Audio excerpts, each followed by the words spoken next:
क्या आपको पता है कि बुढ़ापा रोकने में कारगर है ये लड्डू। चमकते रहेंगे सालों साल बाल और चेहरे, और सिर्फ एक लड्डू खाने से आपको इतने चमत्कारिक फायदे होंगे कि आप बार बार बनाने को मजबूर हो जाएंगे। कोई घी नहीं, खोया मावा नहीं, चीनी नहीं, सस्ती चीज़ों से बनेगी इतनी स्वास्थ्यवर्धक लड्डू कि आप बच्चे से लेकर बड़े तक सभी इसे खाएंगे ना।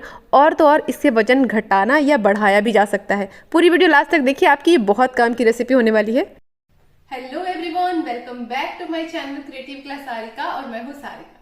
तो आइए शुरुआत करते हैं आज की इस बहुत ही मजेदार सी रेसिपी की। तो आज की ये सुपर हेल्दी लड्डू बनने वाले हैं अलसी से, जो कि होते हैं विटामिन ओमेगा 3 फैटी एसिड और फाइबर से भरपूर। इसके फ़ायदे कितने हैं वो मुझे आपको बताने की ज़रूरत नहीं है, बहुत ही ज़्यादा फ़ायदेमंद होता है ये। आप इसको अपनी डाइट में ज़रूर शामिल कीजिए। तो यहाँ पर मैंने 400 ग्राम ये अलसी ली है। अलसी दो तरह की आती है, एक पीली वाली और भूरी वाली। आपको जो मिल जाए आप यहाँ पर यूज़ कर सकते हैं।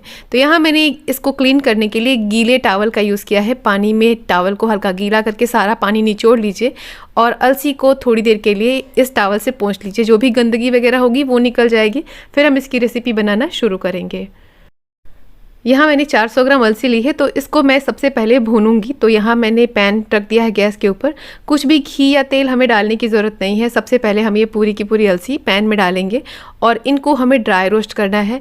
तब तक हमें इनको रोस्ट करना है जब तक कि जो चट चट वाली आवाज़ आती है ना, वो ना आने लगे। अच्छी तरीके से अलसी के सारे ही दाने क्रैकर होने चाहिए।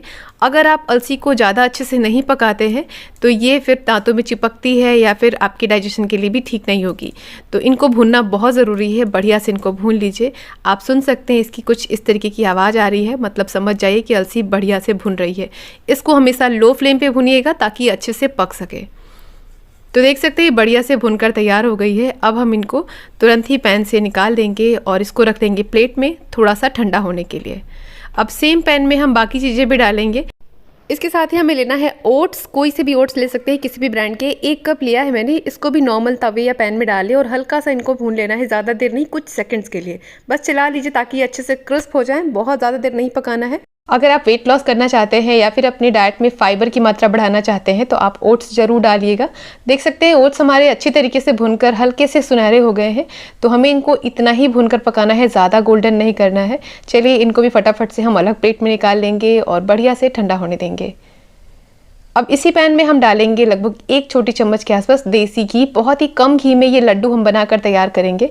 अगर आपको घी ज़्यादा चाहिए तो आप बाद में डाल सकते हैं। अभी इस टाइम पे मैंने 1 छोटी चम्मच घी डाली है। यहाँ पर मैंने आलमंड्स लिए हैं थोड़े से, और इसको बारीक बारीक मैंने काट कर लिया है कुछ इस तरीके से। तो यहाँ पर आप चाहें तो ये बादाम को स्किप कर सकते हैं। इसकी जगह पर अपने हिसाब से कोई भी ड्राई फ्रूट डाल सकते हैं, या फिर क्रिस्पनेस के लिए आप मूंगफली के दाने भी यूज़ कर सकते हैं। तो ये सारे बादाम हम अच्छी तरीके से भून लेंगे। लगभग 5 टेबलस्पून मैंने ये लिया है और इनको हमें हल्का ही भूनना है। बस जैसे ही क्रिस्प हो जाएंगे इनको तुरंत ही हम घी से निकाल देंगे। आप चाहें तो ड्राई रोस्ट भी कर सकते हैं, लेकिन घी में भुनने से बहुत ही बढ़िया टेस्ट आता है और ये अच्छे से क्रिस्प हो जाते हैं। तो चलिए अब इस बचे हुए घी में हम क्या करेंगे, डालेंगे 150 ग्राम मखाने। तो मखानों को नाप लीजिएगा। 400 ग्राम अलसी के साथ मैंने 150 ग्राम मखाने लिए हैं। इनको भी इसी बचे हुए घी में भूनेंगे ताकि अच्छी तरीके से क्रिस्प हो जाएं। बहुत ज़्यादा घी डालने की ज़रूरत नहीं है और लगातार चलाते रहिएगा ताकि अच्छी तरीके से हल्के गोल्डन हो जाए और क्रिस्प हो जाएं। तो देख सकते हैं मखाने बहुत ही जल्दी क्रिस्प हो गए हैं और जो भी पैन में बचा हुआ घी था मखानों ने सोख लिया है। और अब इनको ठंडा होने के लिए रख देते हैं। चलिए अब इन सारी चीज़ों को हमने तैयार कर लिया है, तो अब इनको पीसेंगे। सबसे पहले एक साफ़ और सूखा मिक्सी का जार लेना है और इसमें हम ये ठंडे किए हुए अलसी सबसे पहले डालेंगे। अलसी पूरी तरीके से ठंडा होने के बाद ही पीसना है, नहीं तो अलसी से तेल छूट जाएगा। इसलिए इसको ठंडा होने के बाद ही मिक्सी के जार में डालिएगा। और चलिए मिक्सी को रोक रोक कर एकदम बढ़िया से बारीक होने तक पीस लेंगे। और अब इनको रखेंगे एक बड़े से बर्तन के अंदर ताकि सारी चीज़ें हम आसानी से मिला सकें। तो यहाँ देखिए अलसी को मैंने अच्छी तरीके से पीस लिया है, एकदम बारीक। ये देखें। इस लड्डू के स्वाद और सेहत को और बढ़ाने के लिए आप इसमें तिल, मूंगफली, सूखा नारियल, यहाँ तक कि पोहा भी इस्तेमाल कर सकते हैं। लेकिन आज मैं आपके लिए जो लड्डू शेयर कर रही हूँ ये बहुत ज़्यादा कमाल का है। सुपर फूड की तरह काम करता है। आप बच्चे बड़े किसी को भी दे सकते हैं खाने के लिए। अब इसमें डालेंगे ये ओट्स जो हमने भूनकर तैयार की थी और इनको भी पीस कर तैयार करेंगे। तो यहाँ देखिए इनको भी एकदम बारीक मैंने पीस कर रेडी किया है। इन्हें भी हम इसी थाली में डाल देते हैं। और अब इसी जार में हम पीस लेंगे मखानों को। तो मखाने भी अच्छी तरीके से ठंडे हो गए हैं। ये पूरे हम इस जार में डालकर इनको हमें थोड़ा सा कोर्सली पीसना है। मखानों के छोटे छोटे चंक्स रहने चाहिए, इनको बहुत बारीक नहीं करना है। तो देख सकते हैं मखानों को मैंने बहुत बारीक नहीं किया है, थोड़ा सा इनको दरदरा ही रखा है। इतना ही बारीक हमें मखानों को पीसना है, बहुत ज़्यादा बारीक भी नहीं होने चाहिए और बहुत दरदरे भी नहीं। तो ये मखाने का पाउडर भी हम इसी मिक्सचर के साथ डालेंगे। अब जो बादाम हमने भून कर लिए थे वो भी इसमें डाल देते हैं। ये देखिए, और अब इन सारी सूखी चीज़ों को हम अच्छी तरीके से मिक्स कर लेंगे। पहले आप चाहें तो इस स्टेज पर घी का इस्तेमाल कर सकते हैं, अगर आप ज़्यादा घी इसमें डालना चाहें, लेकिन ज़्यादा घी की ज़रूरत ही नहीं पड़ती है, ये इतनी ज़्यादा बढ़िया बनते हैं। तो देखिए मैंने सारी सूखी चीज़ों को मिला लिया है। अब यहाँ पर आप चाहें तो किशमिश का इस्तेमाल कर सकते हैं। मैंने 10 खजूर को बीज निकालकर बारीक बारीक काट लिया है। ये इस लड्डू पे बहुत ही ज़्यादा कमाल के लगते हैं।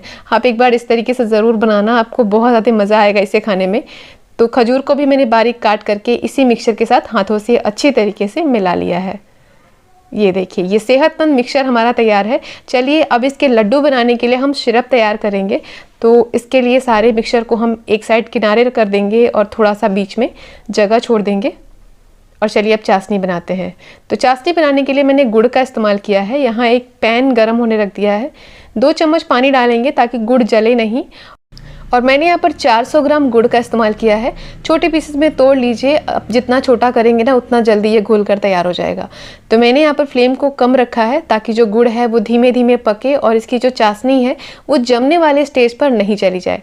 तो धीमी आंच पर हम इनको धीरे धीरे पकाते रहेंगे। गुड़ देखिए अच्छी तरीके से घुलने लगे हैं और ये देखिए चाशनी हमारी ऑलमोस्ट तैयार हो गई है। आप देख सकते हैं ये जमने वाली कंसिस्टेंसी में नहीं आई है। इसकी हमें सिर्फ और सिर्फ 2 तार की चाशनी बनानी है। जब इस तरीके से बबल्स आने लगेंगे ना तो समझ जाइए कि चाशनी आपकी बिल्कुल तैयार है।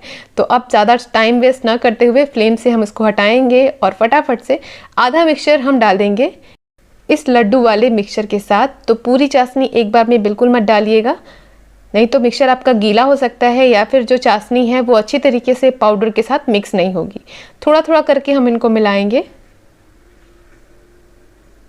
ये देखिए अभी ये बहुत गर्म है तो हाथों से बिल्कुल भी मत छूइएगा, इसको किसी चम्मच या फिर स्पैचुला की मदद से ही मिलाइएगा। तो देख सकते हैं अच्छे से ये मिल गए हैं।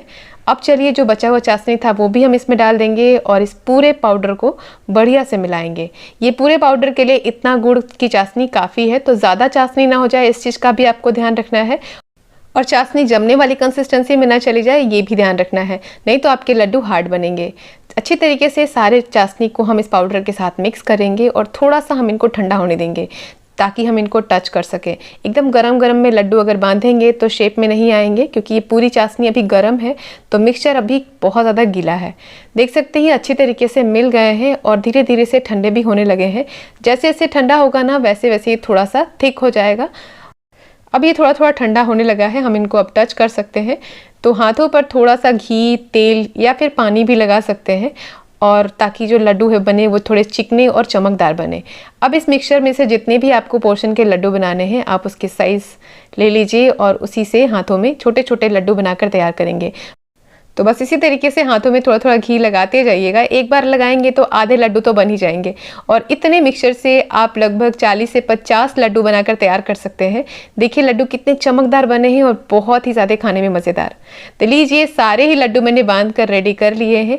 बहुत ही नरम, बहुत ही मज़ेदार, खाने में बहुत ही ज़्यादा स्वादिष्ट और एकदम हेल्दी।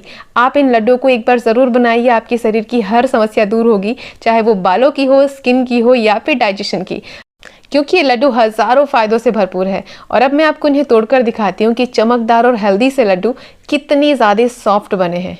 ये देखिए एकदम नरम, मुंह में जाते ही बस घुल जाएंगे और इतना ज़्यादा हेल्दी है कि आपको इसके फ़ायदे खा के ही पता चलेंगे। आप इन्हें बनाकर 6 महीनों तक स्टोर कर सकते हैं, बिल्कुल ख़राब नहीं होते। तो मैं इन्हें पूरी सर्दी के लिए बनाकर रखती हूँ। आपको ये लड्डू कैसे लगे ज़रूर से हमें कमेंट करके बताइएगा। वीडियो पसंद आई तो लाइक कीजिए, अपने ढेर सारे फ्रेंड्स एंड फैमिली के साथ शेयर कीजिएगा। आप इन लड्डू को फ्रिज में बिल्कुल मत रखिएगा, ऐसे ही बाहर रखिएगा। फ्रिज में रखेंगे तो आप इनको साल भर रख सकते हैं, ये बिल्कुल ख़राब नहीं होंगे। कैसी लगी रेसिपी लिख के बताइए। बेस्ट पार्ट आपको इस वीडियो में क्या लगा वो भी ज़रूर बताइएगा। सर्दियों की और भी नई नई और हेल्दी रेसिपीज़ आपको चाहिए तो मैंने वीडियो के नीचे लिंक दिया हुआ है, जाकर देख सकते हैं। तो ज़रूर से बनाइए, खाइए और सबको खिलाइए। कल फिर आपसे मुलाकात होगी एक और नई रेसिपी के साथ। तब तक के लिए take care and bye bye.